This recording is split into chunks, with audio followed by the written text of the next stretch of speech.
What's going on, guys? Standard back at it again, and today we're going to be looking at episode 3. Kind of just simplifying the trend and establishing a basic probability understanding in our head. So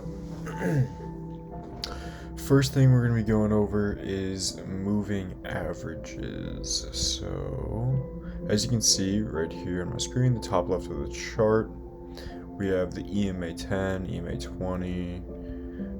We can actually get rid of this for now. We have the SMA 50, the SMA 200. Now, you may be wondering, what are these? Well, let's just look at our screen here. As you can see, we have the numbers on the left-hand side color-coded to correlate with the line. So just do a quick look. The darker the color, the more meaningful the line. So red being the 10 is being the 10, 20 is being the purple, 50 is being the light blue, and 200 being the dark blue. So what are these exactly? I did just say 10, 20, 50, and 200. Basically all you need to understand is that is the amount of data or the amount of days prior that's being priced in to this line, whatever line it is. So, for example, let's just say the 10, the EMA 10 is just the last 10 days. Last 10 trading days, so this day, this day, this day, this day, this day, this day, this day, etc. Go back 10 days, and you take the closing price on all of those days and average them together. So the average price over the last 10 days is this little red line right here. And so this is where it is right now. This is the last 10 days where the stock is. Same thing for the purple. If you were to take the last 20 days, or go back a little bit farther, then you would get the purple line. That's the average price if you add up all those numbers and average it down. That's the purple line. If you take the last 50 days, then you get the light blue line, average them together. And then if you take the last 200 days, which would be quite a lot, that's quite a few months, you would get this dark blue line. And obviously, I mean, let's just think about it. It makes sense. If you're taking the last 200 days and price was down here 200 days ago, then obviously the dark blue line is going to be lower because it's taking in lower numbers. So hopefully that makes sense. These kind of are just our guidelines to help us understand the trend and put some probability behind what we're looking at here. So let's see here. Now we're going to go into really basic strategy. Now I did type this up prior.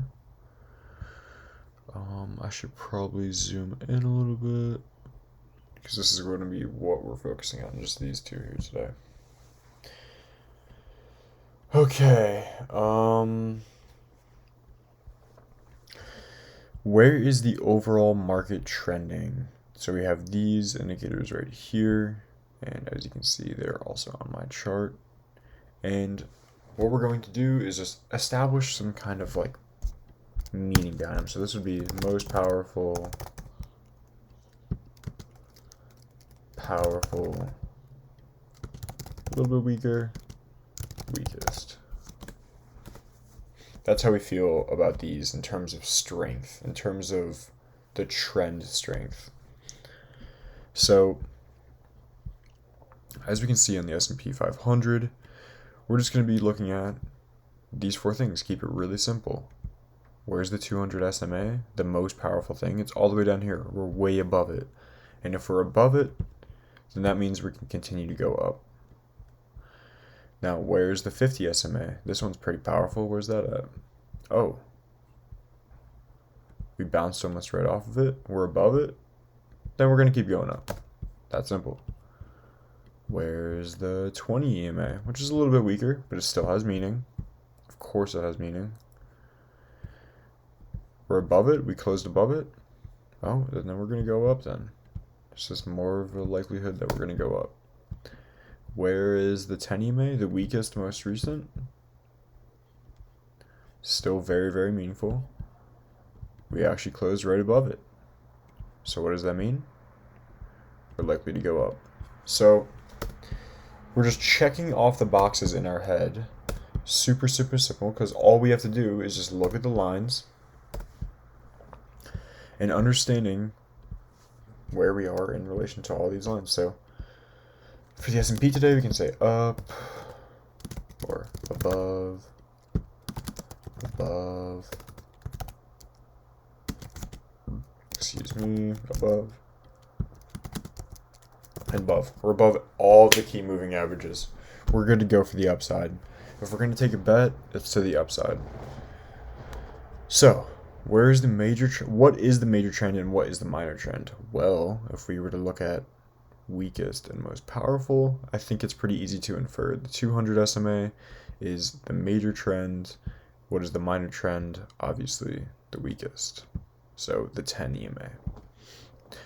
Now we're getting to get into a little bit of analysis. So where are the moving averages in relation to each other? Now we're just gonna step it up one more notch into the strategy game. So what we just went over, to refresh really quick, is if we're above the moving averages, then that gives us a higher probability of continuing in that direction, and that's the direction we want to bet in. Same thing would go if we were below these moving averages. We would want to bet on the downside. But more importantly, as I just said, is where are the moving averages in relation to each other? So since we are always above, in a recent time period, we are always above this 200, the most powerful as we can see here. We're always above. So we're going to keep betting on the upside because it's most probable. The trend, the larger, bigger trend is upwards. That will give us a little bit of analysis to say, okay, we're still kind of in this uptrendy formation. Even if you get a lower low, lower high formation, we're still in this uptrend. There's nothing that can say that we're not, since we're still above this huge moving average. Very important. Furthermore, once we break below, because it's the way it's going to crescendo, so you would break above the most recent, and the second most recent, and the third most recent, and the fourth. So you'd always break it below the 10th, or the 10 EMA first, and then the 20, and then the 50. So as you can see here, that happened right here. And so that's when you would kind of like not necessarily be concerned, but you'd be, okay, let me reduce my positionings to the upside. Let me maybe take a scalp to the downside. Let me understand the probability here. If we're below these three moving averages, well, it doesn't mean we're completely going straight down, but it most definitely doesn't mean we're going to go straight up. It's not the best probable scenario. 3 against 1, even though this is the strongest, you're going to start to weigh the scale a little bit differently. So you want to understand where you are in relation to the moving averages and calculate your odds just based off of a simple concept of where you are in relation to the lines and how can that affect the probability of you going, or the chart going, in a certain direction and you being able to trade in that direction. So that's all I really wanted to say about that one. Where are they in relation to each other? Just understanding that this is the most strongest, this is the second most strongest, third most strongest, fourth strongest, and how the overall trend works. So if you break below these 3 or even these 2, then you're likely to be a little bit more cautious, and you might want to stop betting on the upside, and you might want to maybe possibly consider a downside play. So yeah. Personally, for me, we haven't gone into my strategy yet, but as soon as we break below the 50-day, I take a really big step back, 1 foot out the door type technique, and I reevaluate everything, and I wait until we get back above it to go long to the upside, because the probability is simply not in your favor. If you're below the blue line, that's 3 against 1, and although that one is the strongest, why not wait until they're all in your favor? So it's 4 against 0, 4 lines against nothing, 0. Like, that just, what's the rush? I mean, what I do is I just don't look for 2 or 3 weeks, and I come back and, oh, here we are, great. And if I'm interested in a perfectly good setup, then it's going to be to the downside and below this blue line. So there's a little bit of sneak peek into what some of the strategy techniques could be in the future. I'm not even gonna start to consider talking about that right now, but yeah. Now onto the kind of concluding idea for this episode. Trying to keep this super simple because this is the first step we have into basic strategy. So hopefully this kind of helps. I don't want to dive into too much anything because I established the idea of trend, supply and demand, stop loss, consolidation, breakout, retest, etc. So now that you know all those and you're implementing in the lines, the EMAs, the moving averages, the simple moving averages, this is when you can kind of start to shape things together a little bit. And this is probably top 3 most important things that we'll talk about. So just trying to keep it simple here. Just wanted to explain my thoughts there. I want this one to be shorter. So where is the market concerning the shorter time period moving averages? Now you can see we have overextended, it's retracing or coming back to it, it's touching it, it's consolidating like a box on it, and this is simply just above or below.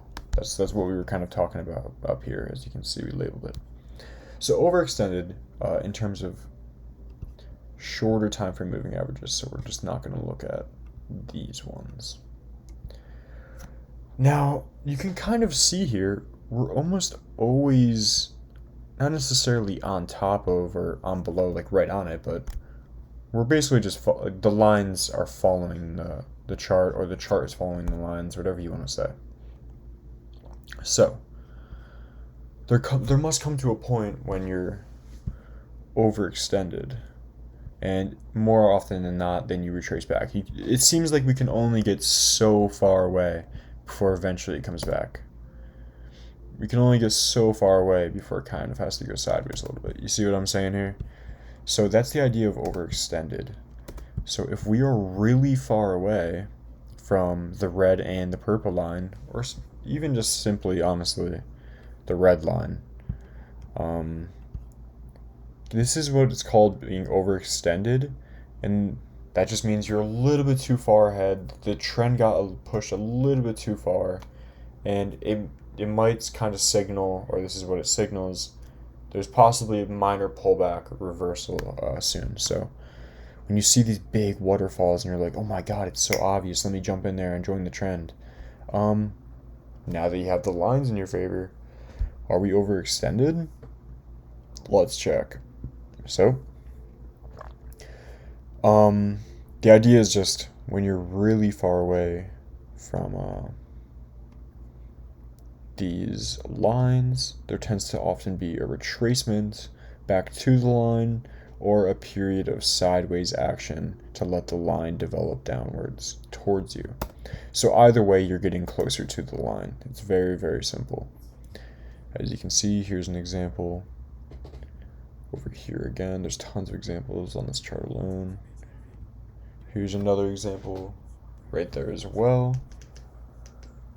I'm pretty sure the TV just started playing an HIV commercial, so if you heard that, hopefully that was funny.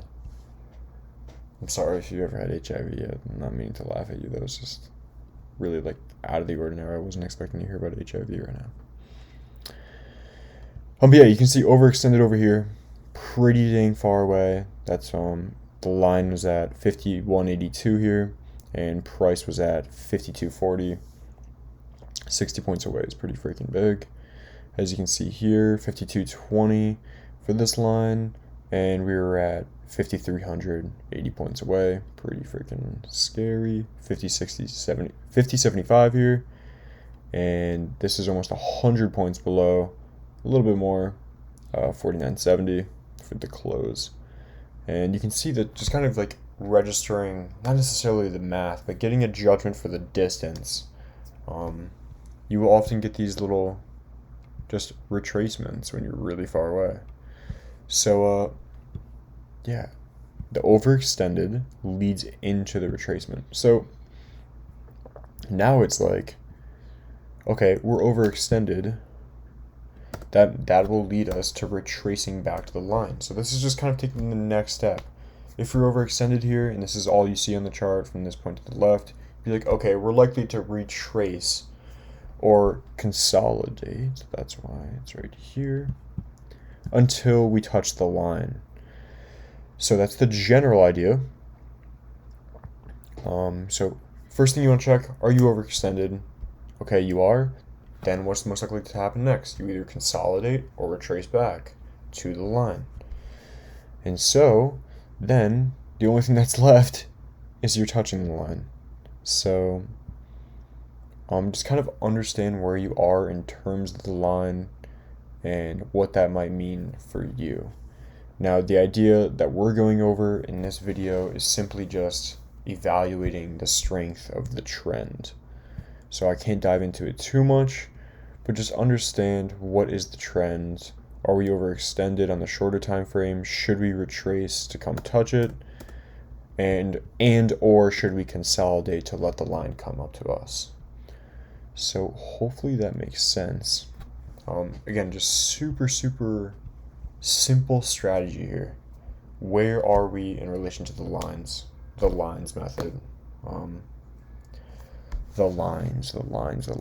That's what normally this is one of the few things that I find are very simple to digest, and most people can kind of comprehend them and digest them within like a day or two, because it's just lines on a chart. So this is kind of going to be kind of the first thing where you can kind of implement into your strategy. At this point, we really need to talk about volume, but that's going to be the most complicated, so that'll probably be like, it might not be next week, but it might be from 2 to 3 weeks from now, and we can go from there diving into volume, and then we'll dive into the strategy probably 5 weeks from now, maybe 6, who knows, maybe 4 if I make like 2-hour-long videos. But yeah, I just wanted to keep this one super simple, talking about the lines, the moving averages, and going from there. So the last thing I wanted to say, just to connect the dots here. So last video we talked about stop losses and keeping them tight. You can and you should also refer to the lines for stop losses if need be. If you don't have a support or resistance level nearby, just use the 10 EMA. As you can see, it's like the minor trend. So, or you can use the 20 for a little bit larger, slightly stronger. As you can see here, it's not the weakest, but it's a little bit weaker or stronger line. So you can always use that as a stop loss as well if you're having trouble finding a support and or resistance line to do that with. So hopefully that makes sense. I look forward to seeing you in the next one. I think this one is probably the most impactful yet for anybody who has a basic understanding so far, and you're kind of just chugging along these videos, not necessarily getting too much. Hopefully this one did improve a lot. If you're a little bit smarter and you're like, okay, this seems really easy, and you're digesting it now, well, I'll just do this really quick for 1 minute. So yeah, these are the indices. As you can see, the S&P 500. Then we have equal weighted S&P 500, so all the stocks are the exact same. Then we have Qs, which is another index, NASDAQ, Mid caps, another index. Small caps, Russell 2000 index, Dow Jones index. And so what you're going to want to do if you're looking to trade individual stocks or possibly just trade names, weigh the indices as a whole. Where are we on all of these? Are we below the 50 on some? Are we overextended on most? Are we getting a pullback on most, or retracement, I should say? Are we consolidating on most? Are we above the 200, the 50, the 10, the 20 on all of them? So specifically, just kind of explore a little bit more into the index or the indices, especially if you're trading a stock that's specifically in one of these. And just weigh the probability out, and then yeah, you'll do the same exact thing for the stock that you're going to trade too. So hopefully that makes sense. And yeah, I will catch you in the next one. Hope you have a good night. Peace.